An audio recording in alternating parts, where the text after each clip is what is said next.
guys, welcome back to the channel. Today I'm going to be reacting to a video called The World According to Clueless Americans. We can be sometimes clueless because I think we believe like the rest of the world sort of like revolves around us.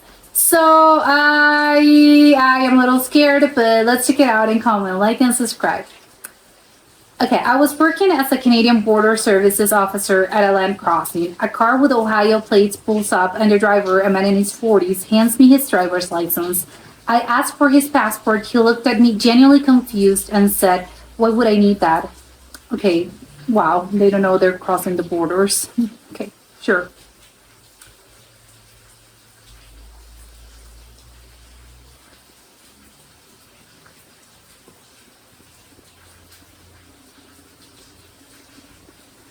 I'm just going to Canada, not a foreign country. I tried to explain that Canada is in fact a foreign country. He got angry, insistent, "Look, it's right there on the map about my country. It's not like I'm crossing an ocean. This is basically just North America." Sure, you have a point. Sure, it's a comment. My license should be enough. He had to be turned away, and he spent 5 minutes arguing that we were violating his rights as an American. That's an American thing as well, to sort of like say you're violating my laws.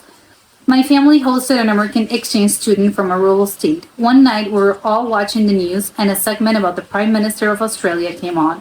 The student turned to my dad and asked, "Wait, I thought the President of the United States was the leader of all the countries." Oh, it's sort of like the Star Wars or something. Like there's an emperor that rules over everyone. That's how it is. Sure, the United States, the president owns everything. Why does Australia have a different guy in charge? We spent the next hour trying to explain the concept of national sovereignty.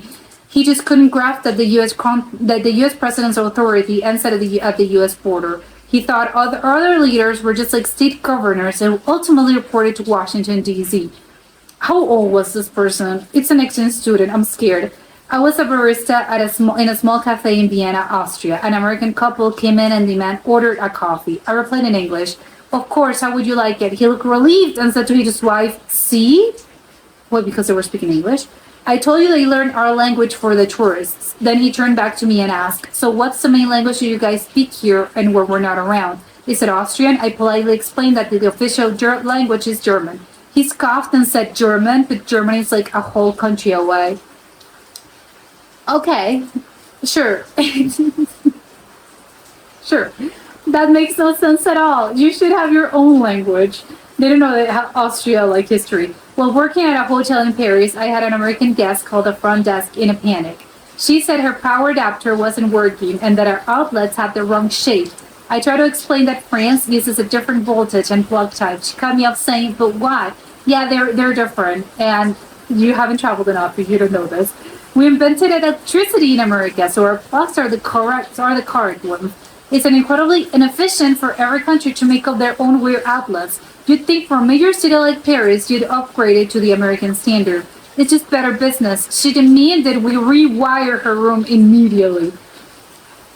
Okay, that was an caricature of the Roman Forum. An American man in the group that kept asking the guide questions that left everyone speechless. He pointed to the ancient ruins and said, "This is all very impressive, but why do they build it all broken?" Wow, they believe they built it yesterday. Didn't they have the technology to finish the buildings? The guide, a patient Italian historian, tried to explain that these structures were thousands of years old and had fallen into ruin over time. The American shook his head and muttered to his son, "See, this is what happens when you don't have good American construction standards." Wondering where America was like at in that moment in time, while they were building this. A total waste. Sure, a total waste. My friend is a flight attendant on a flight to Sydney, Australia. In the middle of December, an American passenger called her over. He pointed out the window and said, "Excuse me, the in-flight map says in the summer in Australia right now, but my calendar says December, which is winter." Sure. Is your map broken? My friend explained the concept of the southern hemisphere and opposite seasons. The man argued with her for several minutes, insisting that December is universally winter. He concluded someone's lying, and I'm pretty sure it's the airline. Wow, it's a big conspiracy. It's the airline. I was managing a bookstore in London. An American student came to the counter with a copy of George Orwell's 1984. He asked me, "Is this book in English?" I looked at the cover, then back at him and said, "Yes, or yes, George Orwell was an English author." He replied, "Okay, but is it like American English?"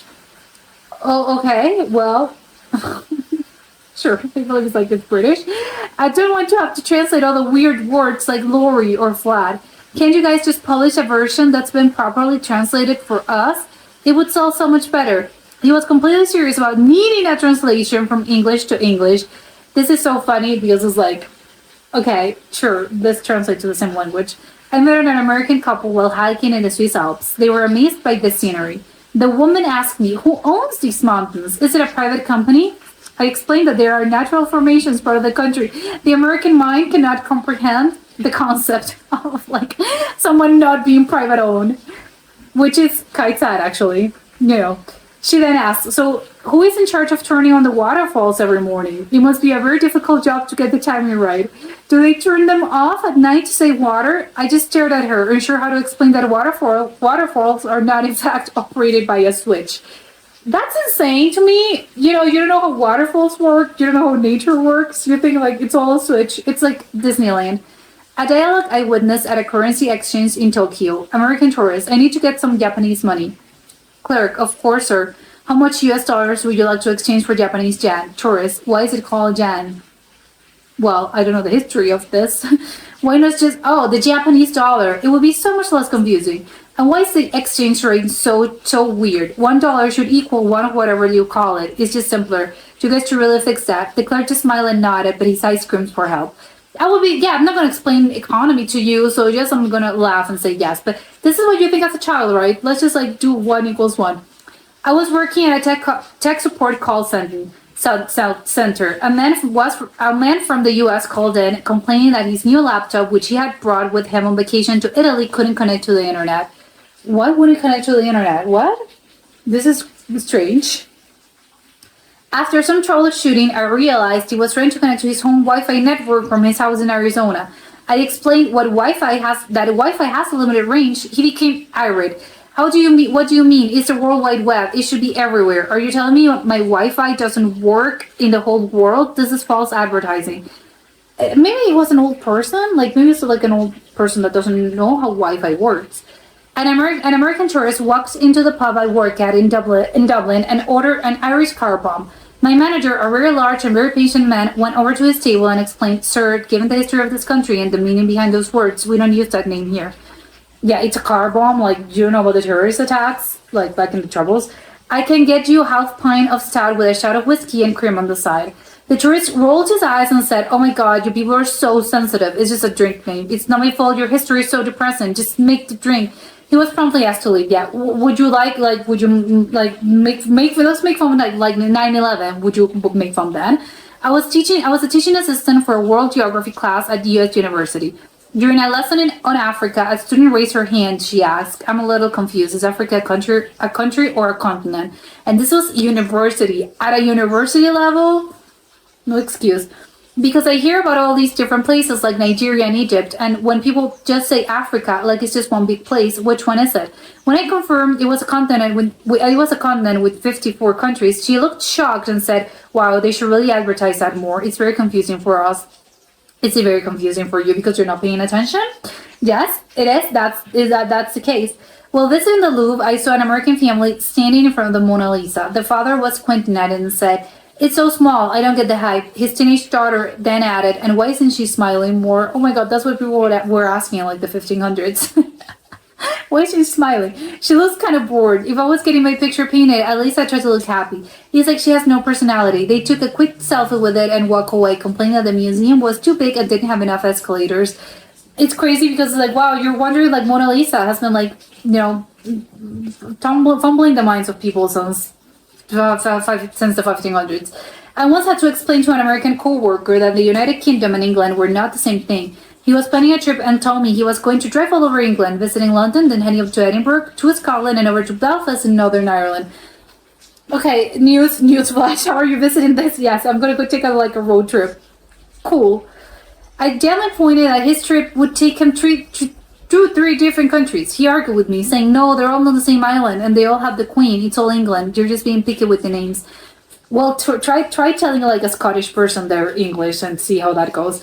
An American tourist in my hometown of Florence, Italy, stopped me on the street and asked me where he could find the best deep dish pizza. Deep dish pizza. That's not an American. That's an American thing. I explained that deep dish pizza is an American style, especially from Chicago, and that in Italy we have our own traditional styles. Yeah, very clearly, it's Chicago deep dish pizza. Like that's a thing. He looked genuinely disappointed and said, "But you guys invented pizza. How can you not have the best version of it? It's like you stepped trying to improve it. That's a real shame." He then asked if I knew where the dearest Domino was. Domino's? Oh my god, come on, you're in Italy. How are you eating Domino's? No, come on.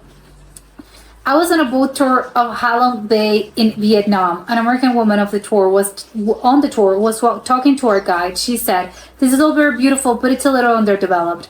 You know, in America, we would have built a big resort in one of those islands with a golf course and a water park. You guys are sitting on a gold mine and not taking advantage of it. You should really think about commercializing this more." The guide, whose family had lived in the area for generations, just gave a sad smile. Exactly, just politely smile, and don't say anything. I'm not gonna fight with you over this. My cousin married an American and moved to Texas. When we visited her, her husband took us to a gun range. She was trying to explain gun culture to us and said with a straight face, "The reason we need guns is because we're the only truly free country." Okay. Okay. In Europe, you guys gave up your guns and now you're all oppressed by your governments. We have them to make sure our government never gets too powerful. He couldn't understand that we felt perfectly free without needing a personal arsenal. That's a very Texas thing, I have to say. It's a very Texas culture. I work in an hotel in Iceland during the winter. An American guest came to the front desk around 11 a.m. looking very upset. He complained, "The sun isn't up yet. It's almost noon." Okay, well, because you're in Iceland. Is there something wrong with it today with the sun? I had to explain the concept of the polar night and how to the Earth tilt, the sun barely rises in winter this far north. He looked at me with suspicion and said, "That doesn't sound right. The sun comes up every morning at the same time everywhere." Wow, he doesn't know about the Earth and the rotation of the planets. I think your government is hiding something. Yes, everything is a conspiracy theory. An American I met while backpacking was convinced that football, was a new sport that was only becoming popular because of American influence. He said, "It's cool that the rest of the world is finally getting into soccer." Okay. We've been playing in schools for years, and now with our pro league, it's really taking off globally. You guys should be thankful we're helping to make it a major world sport. The group of Brazilians and Germans he was talking to were too stunned to even reply. I think, yes, the Brazilians and the Germans would be like very upset about this. Like, it's famous because you're what? I was on a train from Brussels to Amsterdam. An American sitting next to me was looking at a map. He turned to me and said, "It's so weird how close all these countries are." It's so weird how it is. In the US, you can drive for 12 hours and still be in the same state. Here, you drive 2 hours and you've gone through 3 countries. Don't you guys get nervous being so close to each other all the time? What if you accidentally cross the border? It seems really stressful. Who cares if you cross the border? Like, it's Europe. What? They're not even asking for your passport. A tourist at the Acropolis in Athens asked the guide, "So all these old Greek guys like Socrates and Plato, do they speak Greek?" The guide confirmed that they did. Yes, it was ancient Greek. The tourist then asked, "But how do they write all their philosophy down if their Greek alphabet is just for fraternities, like Alpha, Beta, Gamma? That's for college parties, right?" The guide had to take a very deep breath before explaining the origins of the Greek alphabet. It's such an American thing of like thinking it's just for sororities. Like, yes, Greek alphabet is just sororities.